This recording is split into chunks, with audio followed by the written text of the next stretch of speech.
Convido você a abrir sua Bíblia no livro de Paulo aos Romanos, capítulo 3. Nós faremos a leitura de dois trechos. O primeiro trecho, versículo 9 ao 18, e depois, capítulo 5, o primeiro e o segundo versículos. Portanto, Romanos, capítulo 3, versículo 9. Eu farei a leitura, você pode acompanhá-la. Que se conclui: temos nós qualquer vantagem? Não, de forma nenhuma, pois já temos demonstrado que todos, tanto judeus como gregos, estão debaixo do pecado.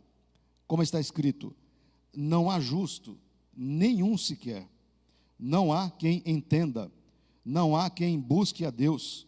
Todos se extraviaram, a uma se fizeram inúteis. Não há quem faça o bem, não há nenhum sequer. A garganta deles é sepulcro aberto, com a língua urdem engano, veneno de víbora está nos seus lábios. A boca, eles a têm cheia de maldição e de amargura. São os seus pés velozes para derramar sangue.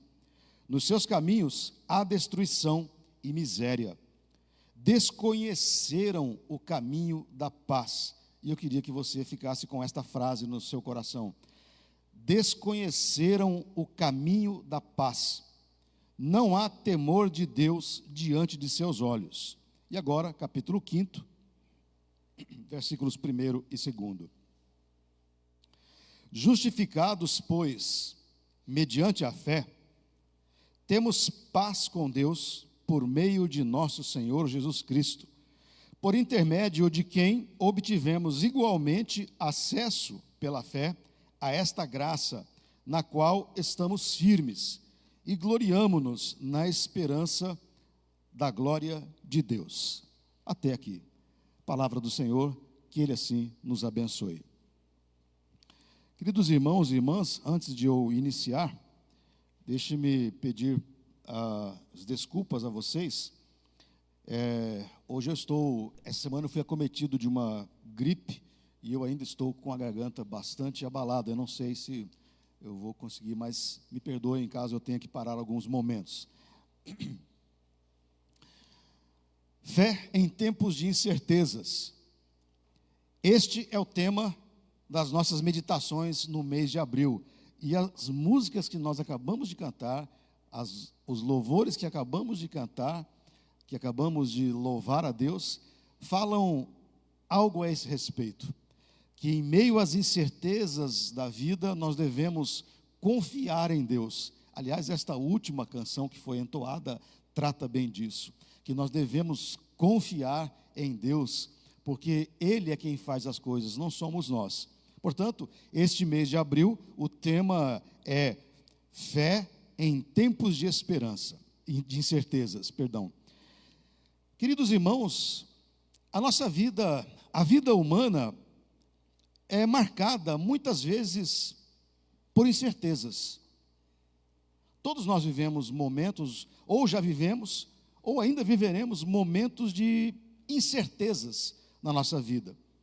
Todos passamos por situações onde elas se manifestam. São situações de crises financeiras que trazem incerteza a nós. São as crises conjugais que também trazem incertezas ao coração. São as crises de saúde que somos acometidos, por exemplo, eu essa semana e tantos outros. Maria teve dengue, está aqui, se não me engano, pela primeira vez depois da dengue. Não sei se você veio domingo passado, não estava aqui, né? Mas estamos sempre submetidos, sujeitos a problemas de saúde, a crises de saúde, que causam também incertezas, dependendo da crise, dependendo da doença. Isso gera uma grande crise em nossa alma, em nosso coração. Podemos passar também, eu e você, por crises emocionais. Isso é muito comum. As crises emocionais também trazem incertezas ao nosso coração. Mas há uma crise, há uma crise que pode ser chamada a crise das crises, ou ainda eu a chamaria de a mãe de todas as crises, que é a crise espiritual. A crise espiritual é a mãe de todas as crises que você possa imaginar. Esta crise, a crise espiritual, se manifesta quando a pessoa vive a vida de um jeito em que ela tenta de todas as maneiras alcançar a chamada prosperidade. Faz, desculpem a expressão, das tripas o próprio coração para alcançar a prosperidade, a tão almejada, sonhada prosperidade.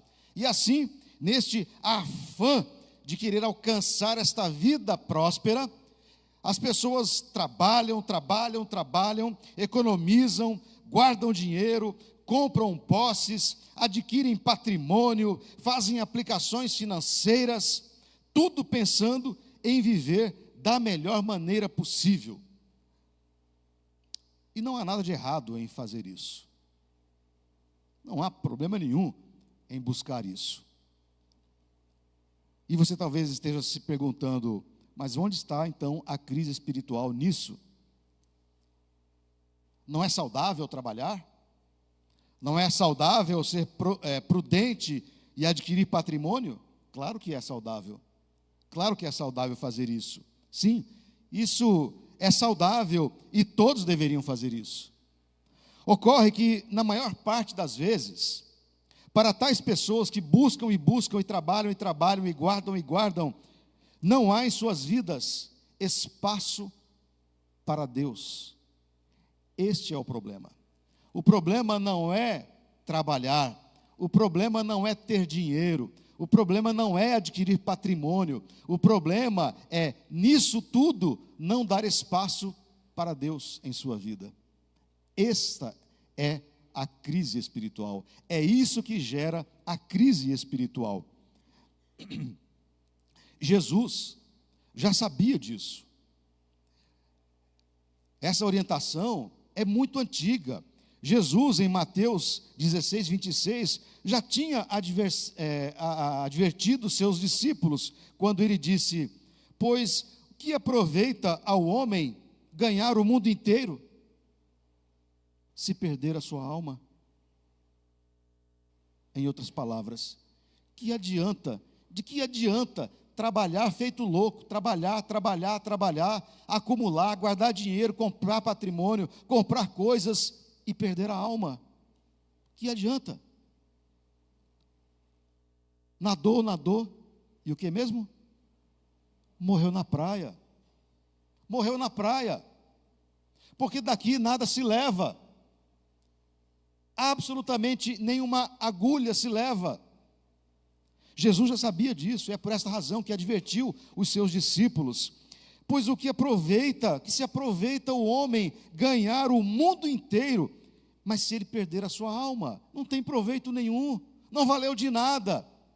E esta atitude de não permitir Deus agir na vida vai se tornando e vai se acumulando sérios problemas, e assim se instaura uma crise espiritual na vida de tais pessoas, que começam a não entender por que não são felizes, compraram tudo que podiam, tiveram o carro dos sonhos, tiveram a casa dos sonhos, mas continuam infelizes, porque a crise espiritual está posta.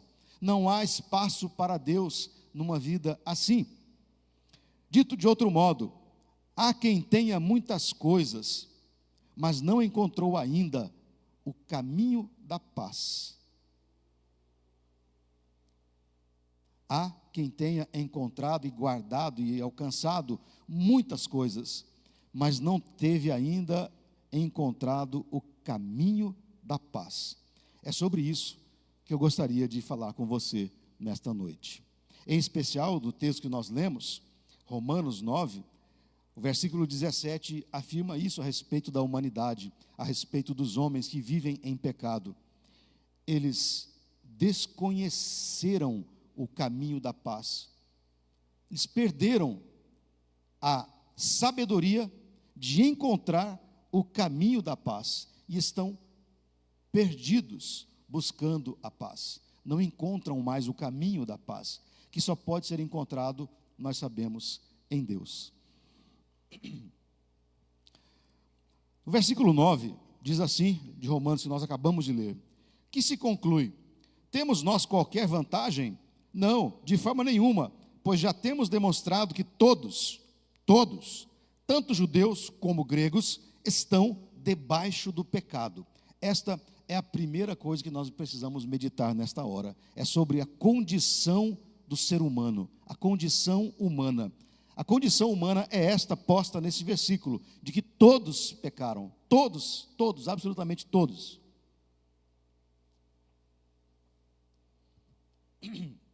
E para falarmos da paz com Deus, é preciso antes entender e, acima de tudo, aceitar algo que é fundamental.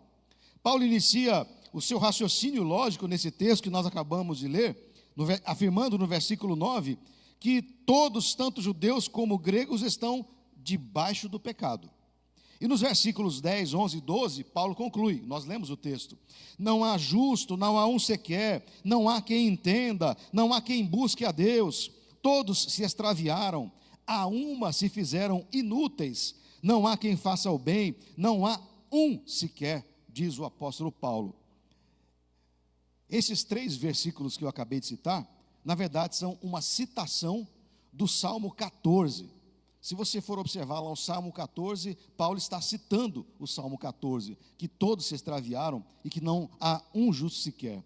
Paulo está citando o Salmo 14. Pois bem, a situação descrita por Paulo é a de que a humanidade está, portanto, distante de Deus. Seus pecados o afastam do Criador. Os pecados da humanidade o afastam de Deus. E assim eles perdem o caminho para encontrar a paz. E mais que isso, o pecado latente na alma do ser humano não apenas o afasta de Deus, mas o põe em pé de guerra com Deus. Porque não estar vivendo com Deus é estar em guerra contra Deus. É por esta razão e por esse raciocínio que o apóstolo afirma em Romanos 3,17, que todos, tanto gregos como judeus, desconheceram o caminho da paz, porque o caminho da paz é encontrado em Deus. E se os homens pecaram e não encontraram mais esse caminho, eles não encontram, evidentemente, mais a paz, e assim estão distantes e em guerra espiritual com Deus. Não querem Deus nas suas vidas.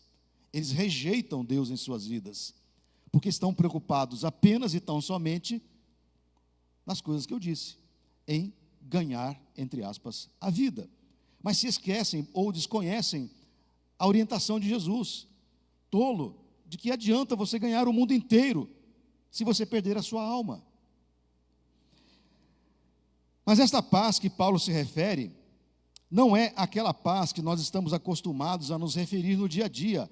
Eu quero um lugar de paz para eu descansar. Não, trata-se da ausência de paz com Deus. Ou seja, os seres humanos estão divorciados, estão distantes, separados, afastados, desligados, apartados da presença de Deus. É assim que vive a humanidade. Não há entre o ser humano e Deus uma bandeira branca de paz, porque o pecado não deixa isso acontecer. E a ausência desta paz entre Deus e o ser humano se dá por conta do pecado, que atinge a todos, indistintamente, como o apóstolo diz, não há um justo sequer, mas nenhum para contar para onde os outros foram. Não há sequer um. Romanos 3,23, que nós não lemos, mas que vocês conhecem, afirma isso. Pois todos pecaram e carecem, precisam da glória de Deus. Todo ser humano peca e, por esta razão, precisa da graça de Deus. Portanto, queridos irmãos, cada um de nós aqui nesta noite está debaixo desta condição. Eu, você, todos nós, estamos nessa condição. Somos pecadores. Debaixo desta verdade, somos pecadores. E por mais que tentemos, por mais que façamos, continuaremos assim, pecadores. Bem, se esta é a nossa condição, e se o pecado desvirtuou o caminho da paz, e assim a humanidade não reconhece mais o caminho da paz com Deus, como ficamos? E agora, José, diria o ditado. E agora? Emil Brunner, um teólogo protestante do século passado, lança luz sobre esta história. Emil Brunner diz o seguinte: o que é pecado, não sabemos por nosso próprio conhecimento, mas começamos a vê-lo, pecado, quando Deus lança luz como um projetor poderoso na escuridão em que vivemos. É quando Deus ilumina a nossa vida que o pecado é revelado, é mostrado. Sabemos, continua Emil Brunner, sabemos o que é o pecado somente a partir do momento em que Jesus Cristo morreu pelos pecados dos homens. É a partir desta compreensão que o ser humano começa a reconhecer que é pecado, porque nem todos se reconhecem pecadores. Só reconhecemos que somos pecadores quando confrontados com a graça de Jesus Cristo. E quando esta luz do Senhor, como um facho, nos ilumina, revela toda a nossa condição de pecadores. A segunda questão que nós precisamos entender, depois de sabermos disso, que estamos todos nessa condição e que a humanidade encontra-se nessa condição, pecador, são todos pecadores, é que todos os pecadores, e aqui encontra-se a maravilha, se todos são pecadores e estão distantes de Deus, todos são justificados pela fé mediante Jesus Cristo. Romanos 5:1. Justificados, pois, mediante a fé, diz Paulo, temos o quê? Lê na sua Bíblia, dá uma olhada na sua Bíblia. Temos paz com Deus. Se por um lado, o pecado nos afasta de Deus e perdemos o caminho da paz, por outro, justificados, pois, mediante a fé, temos paz com Deus, por meio do nosso Senhor Jesus Cristo. Ocorre, queridos irmãos, eu já preguei isso aqui esse ano, se não me engano, na meditação sobre Ruth, da lealdade. E falei que o pecado humano é tão profundo, o pecado do ser humano é uma coisa tão profunda, que chega a deturpar virtudes. Virtudes são boas, são coisas boas, mas o pecado humano é tão profundo, que desvirtua virtudes.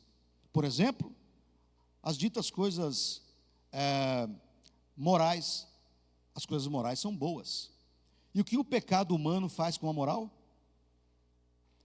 Cria o moralismo.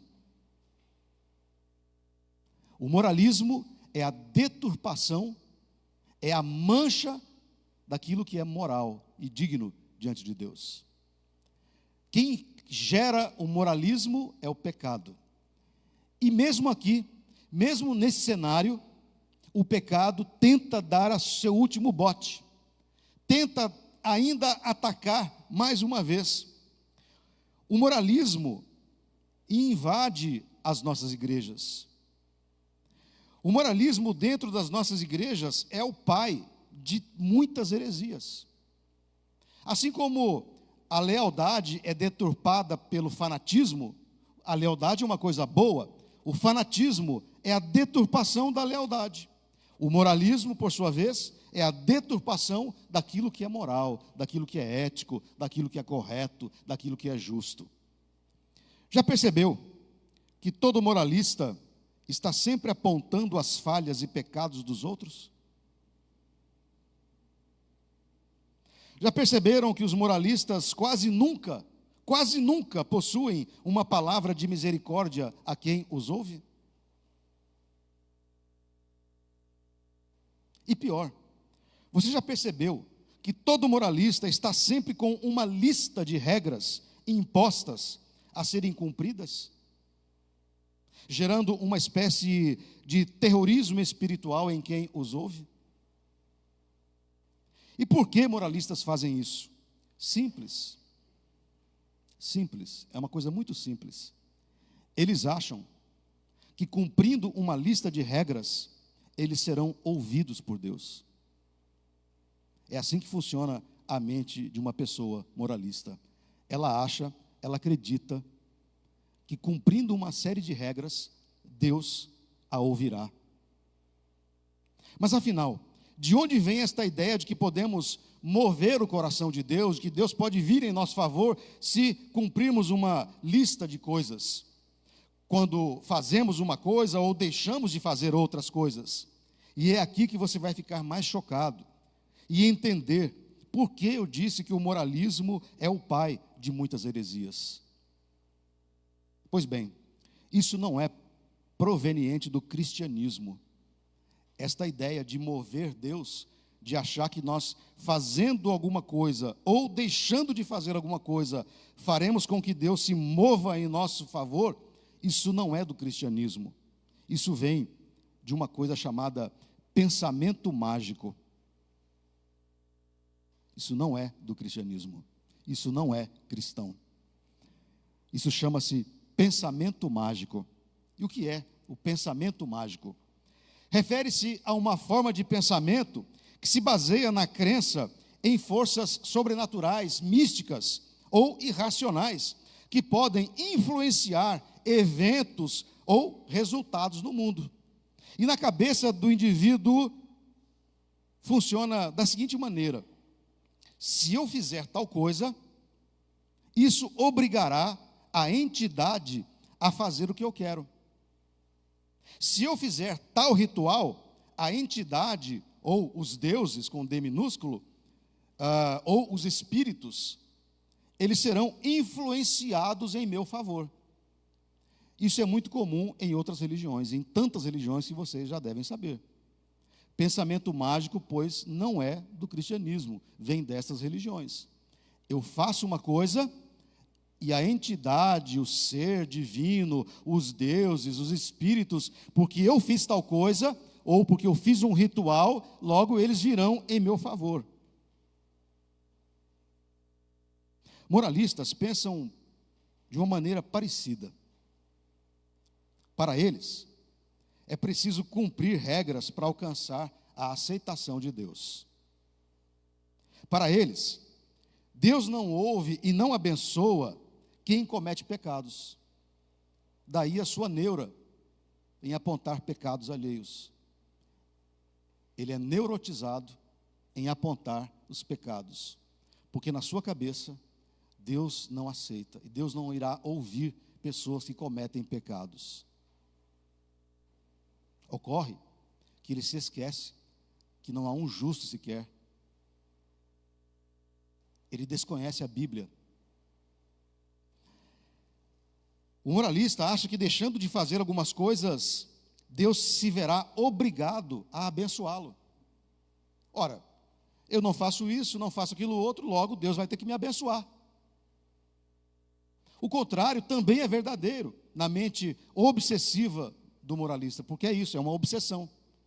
Se você cometer algum pecado, perderá a bondade, o apoio, a misericórdia e a bênção de Deus. Sabe qual é a heresia cometida pelos moralistas?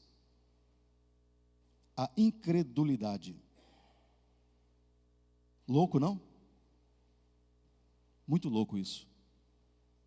Pois é, os moralistas, com toda aquela pompa de santidade, acabam incorrendo na incredulidade. Eles não acreditam na justificação da fé. Eles não acreditam que nós somos justificados pela fé. Não é possível que seja só isso. Não é possível, eu preciso fazer alguma coisa. Eu tenho que deixar de fazer alguma coisa. Não é possível que seja só isso. Simplesmente não entendem e pensam consigo mesmos. Não é possível que eu não precise fazer ou deixar de fazer alguma coisa para ser aceito por Deus. Em última instância, eles não acreditam em Deus. Na verdade, eles acreditam em si mesmos. Acreditam que as suas atitudes é que trazem bênçãos, e não Deus em sua misericórdia. Deus me abençoa é porque eu sou bom, é porque eu deixo de fazer uma série de coisas e eu não cometo pecados. É por esta razão que Deus me abençoa. Acham que Deus é apenas um servo que se vê obrigado a abençoá-lo por ele ser tão santo. É assim que funciona a cabeça de uma pessoa moralista. Suas atitudes revelam o óbvio. Eles desconhecem a doutrina da graça. Desconhecem totalmente a doutrina da graça. Eles desconhecem a doutrina da justificação pela fé. Eles desconhecem o perdão de Deus. Eles desconhecem a misericórdia de Deus. E quando leem Romanos 5:1, que é o texto que nós acabamos de ler, justificados, pois, mediante a fé, temos paz com Deus, por meio de nosso Senhor Jesus Cristo, simplesmente não entendem. Abra sua Bíblia, por gentileza, em Romanos, no mesmo livro, capítulo 2.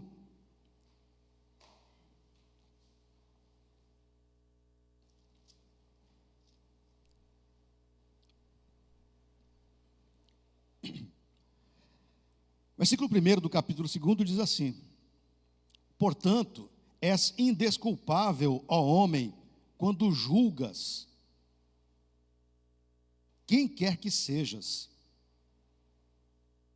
És indesculpável quando julgas quem quer que sejas, porque no que julgas a outro, a ti mesmo te condenas, pois praticas as próprias coisas que condenas. Os moralistas nunca leram esse versículo. Isso não faz parte da Bíblia. Razão pela qual estão sempre julgando que quem não os obedece e quem não se sujeita aos seus caprichos e vaidades espirituais estarão tendo a fúria de Deus. E o Senhor Jesus já nos alertou sobre eles em Mateus 7,15, quando disse: tomem cuidado com os falsos profetas, que vêm disfarçados de ovelhas, mas que na verdade são lobos esfomeados. Em nosso texto base, Paulo nos lembra que, tendo sido justificados pela fé, agora temos paz com Deus através de nosso Senhor Jesus Cristo. Esta paz, queridos irmãos e irmãs, não é meramente uma sensação passageira de tranquilidade, mas sim uma realidade profunda que brota da reconciliação do ser humano com Deus, que antes estava em briga, que estava em guerra e que não tinha paz, mas que mediante Jesus Cristo encontra a paz com Deus e recebe dele a sua bênção. A justificação pela fé é a base sobre a qual a nossa esperança é firmemente estabelecida. A nossa esperança está no Senhor, está em Deus e não naquilo que nós fazemos ou deixamos de fazer. Porque se confiamos naquilo que fazemos ou naquilo que deixamos de fazer, não confiamos mais em Deus. Transferimos a nossa fé para nós mesmos, para aquilo que fazemos e não para Deus. É por esta razão, queridos irmãos, que o moralismo é uma armadilha posta no nosso caminho. O moralismo é uma armadilha posta no meu caminho cristão, no seu caminho cristão, e que nós devemos estar atentos a ele. O moralismo é um grande problema, que nos afasta dessa ideia da justificação, que nos impede de ver que Deus é rico em graça e misericórdia.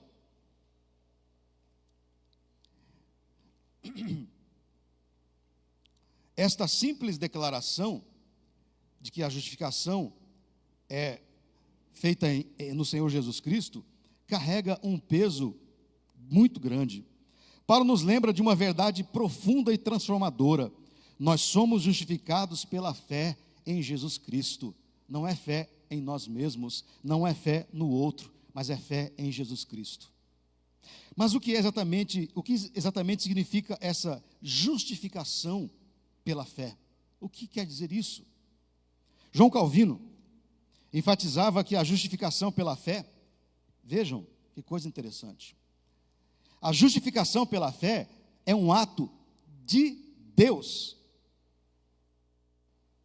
não é nosso, não é meu, não é seu. A justificação pela fé é um ato de Deus. Ele ensinava que a nossa justificação não é baseada em nossa própria retidão, mas na perfeita justiça de Cristo, que é imputada a nós, que é dada a nós pela fé. Dito de outro modo, nós alcançamos a justificação pela ação de Deus, não é por nossa ação. Eu não preciso fazer nada, nós não precisamos fazer nada para alcançar a justificação. Nada, apenas crer em fé. É o que se espera, apenas e tão somente. Crer em fé em Jesus Cristo. É isso que se espera. Essa justiça de Cristo nos será dada quando nós cremos em Deus. Nossa justiça, diz Calvino, nossa justiça está fora de nós, ou seja, está na obediência de Cristo, que vestidos com Ele, Deus nos recebe como justos. Nós não somos justos porque somos bons, nós não somos justos porque somos melhores, nós somos justos porque Ele nos justificou, porque nós não somos bons e nem justos, mas Ele nos justifica. Quando colocamos a nossa fé em Cristo, somos reconciliados com Deus e recebemos uma paz que excede todo o entendimento. Não dá para explicar. Tente explicar a paz de Cristo para uma pessoa que não é cristã. Ela não entenderá. Não consegue entender como é que essa coisa acontece. Porque não há como explicar, só mesmo crendo em Jesus Cristo e afirmando a sua fé em Cristo Jesus, é que se compreende, se recebe esta paz e se desfruta dessa paz, e se reencontra o caminho da paz. Aquele caminho perdido do pecado é reencontrado em Jesus Cristo, por essa razão que ele diz: eu sou o caminho, a verdade e a vida. Ele é o caminho do retorno para a paz com Deus. Porque antes da justificação, estávamos em inimizade com Deus devido ao pecado. Como diz o livro de Isaías: mas as vossas iniquidades fazem separação entre vós e o vosso Deus. E por fim, não estávamos em paz com Deus. No entanto, pela fé em Cristo, essa separação é removida e somos reconciliados com o Pai, e então reencontramos o caminho perdido da paz. Portanto, queridos irmãos e irmãs, a justificação pela fé não é apenas sobre a remissão dos nossos pecados, mas também sobre o estabelecimento de uma relação restaurada com Deus. Como Paulo escreve em Romanos 5,10, porque se nós, quando éramos, diz ele, éramos inimigos, fomos reconciliados com Deus pela morte de seu Filho. Muito mais estando já reconciliados, seremos salvos pela sua vida. Nós éramos inimigos de Deus, mas fomos reconciliados. E o mérito desta reconciliação não está naquilo que eu deixo de fazer ou daquilo que eu faça. O mérito está na cruz do Calvário. É lá que está o mérito da reconciliação e da justificação. E assim, para encerrar, ficamos livres para desfrutar da paz de Deus. Justificados, pois, mediante a fé, temos paz com Deus. Neste ponto, o apóstolo Paulo ressalta que ao aceitarmos a Cristo Jesus, mediante a fé, encontramos a paz com Deus que havia sido perdida por conta do pecado, e assim Ele nos libertou para desfrutarmos agora de uma vida de paz com Deus. Esta graça alcançada pela fé não é pouca coisa. Nós desfrutamos da liberdade de amar as pessoas e de amar ao Senhor. Somos livres para viver assim, portanto, em harmonia. A paz do Senhor nos convida ao convívio fraterno. A paz do Senhor, a paz que habita o seu coração, a paz que habita o coração de cada um de nós, é a paz que nos convida ao convívio fraterno e harmonioso em Cristo Jesus. E assim, desfrutamos da paz do Senhor. Se você está aprisionado a divisões humanas que o levam a dificuldades, isso é um sinal de que você não está desfrutando da paz do Senhor. Quando nós nos envolvemos em conflitos, quando nós não conseguimos conviver em comunidade, quando nós temos os nossos problemas e que surgem sobre nós e não conseguimos resolvê-los, é porque não estamos lidando bem com a paz do Senhor. Ela fica só na palavra. Paz do Senhor. A paz do Senhor, ela invade os nossos relacionamentos, e ela deve invadir os nossos relacionamentos. Ela não fica na saudação cristã. Paz do Senhor, a paz de Deus. Não. A paz do Senhor invade os nossos corações e vai transformando cada dia o nosso coração. Portanto, queridos irmãos e irmãs, nós somos livres em Cristo. E talvez, ao final de tudo isso que eu disse, você esteja se pensando: ora, pastor, então quer dizer que a gente pode pecar? É isso que o senhor está dizendo? Paulo já respondeu isso. A resposta não é minha, é de Paulo. Quando ele disse: onde abundou o pecado. Vocês já leram o que vem depois? Ele pergunta: então quer dizer então que eu devo pecar mais para ter mais graça? De jeito nenhum, em hipótese alguma. Não, jamais. Nós que fomos livres do pecado, devemos viver como tais, livres do pecado. E devemos lutar contra o pecado. Portanto, queridos irmãos e irmãs, que a nossa esperança seja única e tão somente o Senhor Jesus Cristo. Que Deus nos abençoe e não caiamos na esparrela de achar que Deus nos fará um favorito, uma favorita, se você seguir um monte de regras.